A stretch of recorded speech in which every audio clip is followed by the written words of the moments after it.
Hey friends, in today's video I'm going to show you how to turn this sad old looking basil plant into this thriving beautiful kitchen garden, and I'm going to show you how to do it in some really easy, simple, low waste steps that are cheap and affordable for everyone. If you like this kind of video, please hit that subscribe button and I'm going to keep coming at you with kitchen tips and tasty recipes. Let's do it.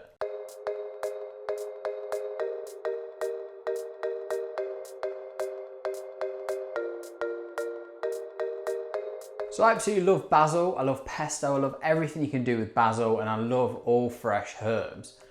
But I used to buy loads and loads of them from the supermarket, and then I started realizing the amount of plastic I was wasting by buying all of these packs of herbs. And I also noticed that if I didn't use them straight away, they'd go really mushy, and I was having to store them in lots of different ways. So I think a lot of people then start to buy pots of herbs. However, they die really quick and you can see that they start to kind of wilt really fast. And I was finding this, even if I watered them, even if I was taking good care of them, I put them in sunlight and stuff. Once I bought a pack, they just seemed to wilt away, and they're really, really disappointing and limp. So I've started to look at how you can grow unlimited basil just from a little pot like this. And if you get a pot like this, which I did, which was really, really cheap. You can get one of these for 10, 20p when they get to this stage, they get reduced. And this still has enough life to create some beautiful, unlimited basil. You're only gonna need to do it once, so let's crack on with this. I wanna show you this, I'm really excited about it and I love this method. So all you're gonna need for this first step is a regular pair of home kitchen scissors. Your sad pot of basil, obviously it's gonna work with a nice healthy pot of basil as well, or a packet, and you're just gonna need a little glass of water. Now, try and find a glass of water that's got a nice narrow stem like this one. Wider stems like pint glasses are gonna sometimes make the basil fall out. So if you can get a nice narrow glass like this, similar to the neck of a vase, it's gonna work really, really well for growing your basil. Now you're just gonna pick one of the nice healthy stems of basil and we're gonna snip that off just like so. So now that you've got one of your cuttings, what you're gonna notice is you're gonna get some little lower leaves here, and we're gonna peel those away. We're just gonna remove those lower leaves. And there's a couple of reasons for that. One is that these areas where the leaves actually come from, they're called nodes, and they actually have a lot of the hormones that are needed for producing new life and growing roots. So as the hormones kind of come down the plant from the other leaves, they're gonna come down and they're gonna start to grow new roots here. A lot of the hormones for growing new roots is in this kind of node, and it's gonna go down the stem, it's gonna start to grow that when they're in water. Also, these lower leaves, we don't want those to get in the water and they're gonna start to rot. They're gonna make the water quite murky, and it's gonna, it's gonna be a bit funky. So what you need really is a good healthy stem, and you need some good healthy leaves like these. This is gonna be absolutely perfect for growing some roots on and growing some more basil. So now what we need to do is pop it in the water. Okay, so we managed to take some good cuttings from our basil plant. And I've removed these nodes, as you can see on each of them. What we're gonna do now is just pop it in the water like so. It's gonna float, the leaves are gonna stop it going down. And obviously having these nice, luscious leaves on top are gonna really help get all that sunlight in, produce food for the plant, and hopefully grow some new roots and really help it thrive. So it's gonna grow some roots and then we can plant it. Now I've got plenty of cuttings from that plant that are absolutely perfect for this, with some big luscious leaves like so, and I've removed the nodes. So let's just pop those in.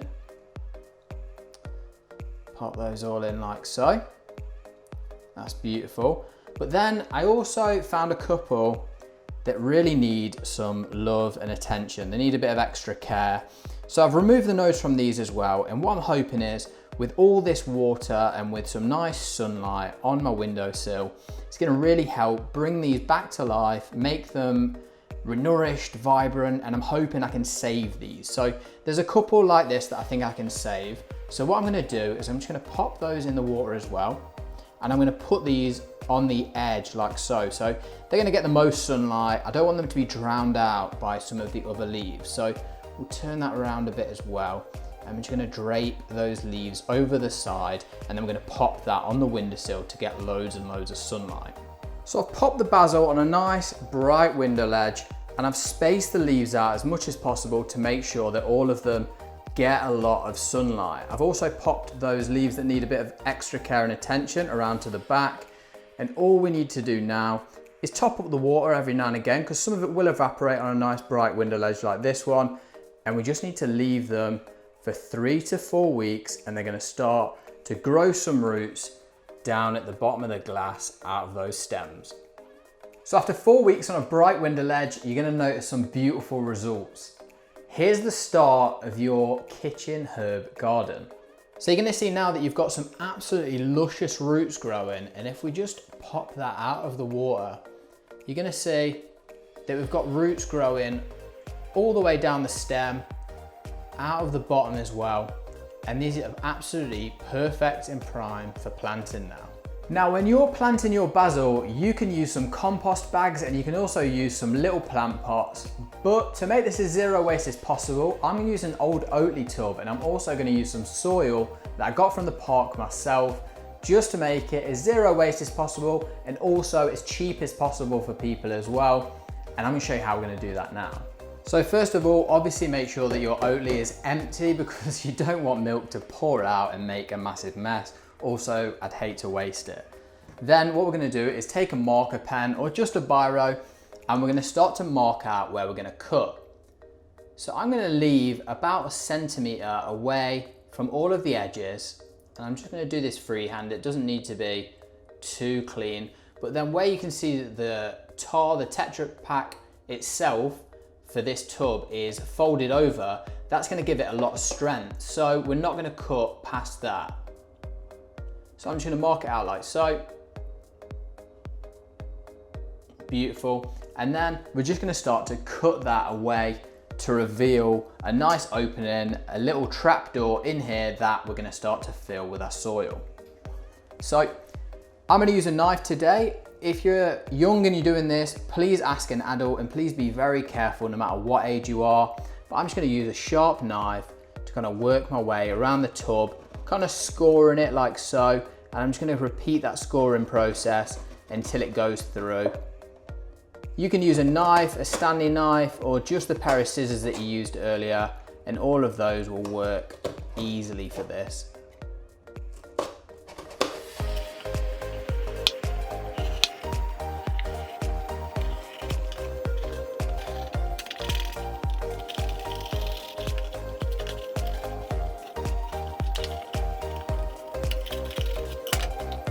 So all I'm going to do first, I'm going to take a serving spoon, and I'm going to start to fill it about halfway up with this soil that I just got from the park.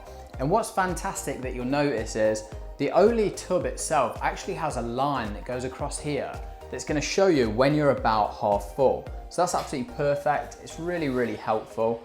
We're just going to keep filling this up until we're about at that halfway line. So when you've filled it halfway, we're just going to use the end of a wooden spoon, or you can simply use your thumb, and we're just going to make indentations into the soil where we're going to plant those basil roots.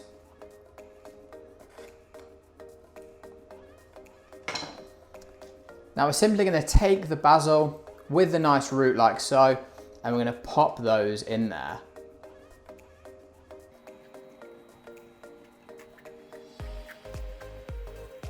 Don't worry if they lean over for the time being, because we're going to prop it up with some more soil.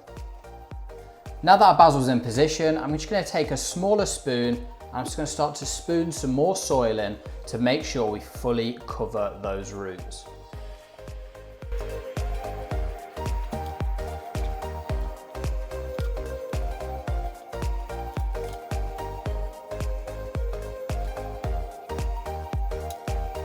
Once the basil's bedded in, pop it back onto a nice bright windowsill and just give it a little top up of fresh water and allow the basil to root in and start to enjoy its new home.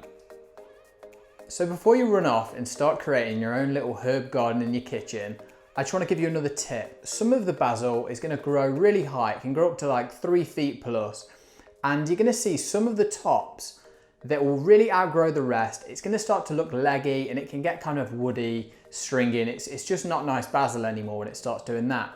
Also, when it gets too high, it will shade some of the rest of the plant, and some of these lower leaves just aren't going to get as much sunlight.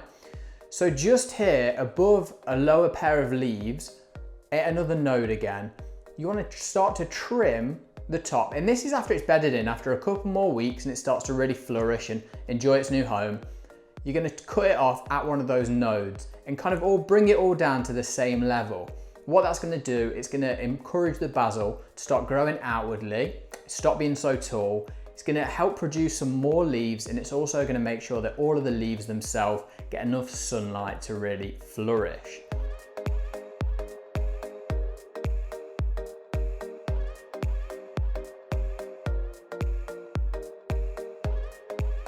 If you really enjoyed this video, please give it a thumbs up. It means the world to me. Also drop me a comment below and let me know what you'd like to see in the future. Maybe you'd like to see me grow some more things in the kitchen, or regrow some old food waste, or maybe you'd just like to see more tasty, incredible plant-based recipes. Also subscribe to the channel. Let's keep growing the community, and let's keep wasting less, cooking more, and make amazing food. Be nice to each other, and goodbye.